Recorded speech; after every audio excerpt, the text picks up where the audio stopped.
आज हम 17 जुलाई 2021 कक्षा 11 एक क्विज को सॉल्व करेंगे। ये क्विज हमें 17 से 23 जुलाई के मध्य पूरा करना है। इस क्विज में कुल 8 प्रश्न हैं। बड़े ही साधारण और सामान्य से सवाल हैं। ये सवाल सभी चैप्टर नंबर 2 मापन एवं मात्रक से लिए गए हैं। बारी बारी से इन एक सवालों को हम देखेंगे। पहला सवाल हमारा है, एक नैनोमीटर में, नैनोमीटर किसके तुल्य? नैनोमीटर जो होता है वो माइनस होता है। अतः इसका जो आंसर होगा वो होगा आंसर थर्ड, 10 की घात मीटर। अगला प्रश्न अगर हम देखें तो अगला प्रश्न है, विज्ञान में सामान्यतः प्रयुक्त मापन पद्धति कहलाती है। विज्ञान में सामान्यतः मापन की जो विधि है वो मात्रक की विधियों से ही ली जाती है। भौतिक राशियों के ही होते हैं जिन्हें मापा जाता है, इसलिए इस प्रश्न का जो अभिप्राय है वो मात्रक पद्धति से है। तो इसका जो आंसर है, इन चारों को अगर हम देखें तो वैज्ञानिक पद्धति, एसआई पद्धति, अंग्रेजी पद्धति और इनमें से कोई नहीं। तो इसका जो सही आंसर है वो है एसआई पद्धति, यानी कि हमारा जो उत्तर होगा वो होगा उत्तर 2, एसआई पद्धति। तीसरा जो प्रश्न है वो है, किसी पिंड में द्रव्य की मात्रा कहलाती है। ये थोड़ा सा कंफ्यूजिंग प्रश्न है। कंफ्यूजिंग प्रश्न इसलिए है क्योंकि यहाँ स्पष्ट नहीं किया गया है कि द्रव्य की मात्रा किस आधार पर हमें पता लगाना है कि उसे क्या कहते हैं। अगर हम हमारी बुक के अकॉर्डिंग देखें तो इसका आंसर, पदार्थ की मात्रा को मोल में नापा जाता है तो मोल होना चाहिए, लेकिन मोल इसका मात्रक है, इसकी परिभाषा नहीं है, इसलिए ये थोड़ा सा कंफ्यूजिंग है।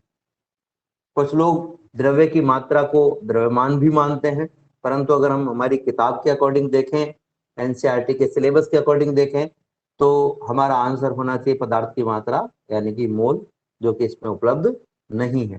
तो प्रश्न को कुछ इस प्रकार से होना चाहिए था कि किसी पिंड में द्रव्य की मात्रा का मात्रक क्या होता है, तब हम मोल लिख सकते हैं, परंतु थोड़ा सा कंफ्यूजिंग आंसर इसका हो चुका है। तो फिलहाल के लिए हम आंसर इसका इनमें से कोई नहीं मानेंगे, लेकिन इसका आंसर द्रव्यमान भी हो सकता है और पदार्थ की मात्रा को मोल भी कहा जा सकता है, क्योंकि द्रव्यमान द्रव्य की मात्रा की परिभाषा है, जबकि जो मात्रक है उसके अकॉर्डिंग हम देखें तो द्रव्य की मात्रा को हम सामान्यतः मोल में नापते हैं।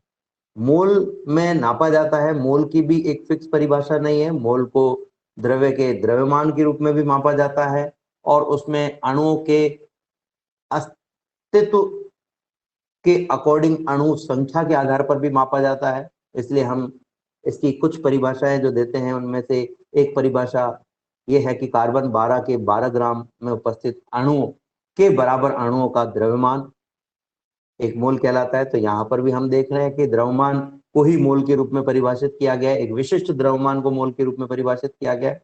कुछ परिभाषाओं में कहा गया है कि अवोगाद्रो संख्या के बराबर अणुओं को एक मोल कहा जाता है, तो यहाँ अणु संख्या के आधार पर मोल को परिभाषित किया गया। तो द्रव्य की मात्रा का कोई भी स्पष्ट परिभाषा हमारे पास नहीं है। ये कंफ्यूजिंग आंसर है, लेकिन फिलहाल के लिए हम इनमें से कोई नहीं आंसर को सही। अगला जो प्रश्न है, पद्धति में लंबाई का मूल मात्रक क्या है? तो एसआई पद्धति का ही एक संशोधित रूप है। एमकेएस पद्धति में लंबाई का मूल मात्रक मीटर होता है, तो इसमें भी लंबाई का मूल मात्रक मीटर होगा। उत्तर संख्या 4, मीटर। अगला जो प्रश्न है हमारा वो है, निम्न में से सबसे बड़ा मात्रक क्या है? तो 4 मात्रक हमें दिए गए हैं, सेंटीमीटर, मिलीमीटर, किलोमीटर और मीटर।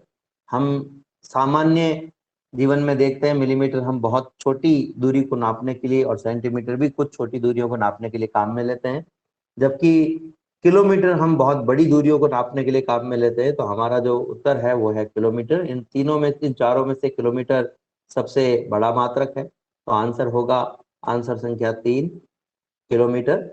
अगर हम अगले भाग पर चलें तो अगला प्रश्न है हमारा, निम्न में से 1/1000 के संगत पूर्व लग्न है। 1/1000 को 10⁻³ सकते हो, और 10⁻³ को ऊपर ले जाएंगे तो 10 आ जाएगा। तो 1000 को 10⁻³ भी लिखा जा सकता है। -3 मिली के जाता है, और जो से दर्शाने के लिए स्मॉल m काम में लिया जाता है। आंसर होगा वो होगा स्मॉल m। 1/1000 के संगत पूर्व लग्न स्मॉल m है, तो आंसर संख्या 3 इसका सही आंसर है। निम्न में से किस भौतिक राशि का मात्रक तो बार दाब का मात्रक है? तो हमारा जो आंसर है यहाँ पर वो होगा वायुमंडलीय दाब। और अगर हम ऐसे भी देखना चाहें तो ऊष्मा ऊर्जा का ही एक रूप है, इसका मात्रक कैलोरी होता है, विद्युत धारा का मात्रक एम्पियर होता है, ताप का मात्रक केल्विन होता है। अगर आपको वायुमंडलीय दाब का मात्रक नहीं पता है तो बाकी 3 के मात्रक सामान्य चीजों से आप निकाल सकते हो। चूंकि बाकी तीनों के मात्रक में बार नहीं आ रहा है, इसका मतलब वायुमंडलीय दाब का मात्रक ही बार होना चाहिए। तो ये भी एक तरीका है, पर आपको कि वायुमंडलीय दाब का जो मात्रक है। अंतिम प्रश्न की ओर चलते हैं। अंतिम प्रश्न है, मात्रक जूल तथा डाइन किसके मात्रक है? तो जूल ऊर्जा के लिए काम में लिया जाता है, जबकि डाइन जो है वो बल का सीजीएस मात्रक है। तो हमारा जो उत्तर होगा वो होगा उत्तर संख्या 3। उत्तर संख्या 3 इसका सही आंसर होगा। अगर हम सही आंसर लिखना चाहें तो हम कहेंगे उत्तर संख्या 3 ऊर्जा और बल इसका सही आंसर है। तो ये हमारे 17 जुलाई 2021 को प्राप्त कक्षा 11 के साप्ताहिक क्विज का जवाब है।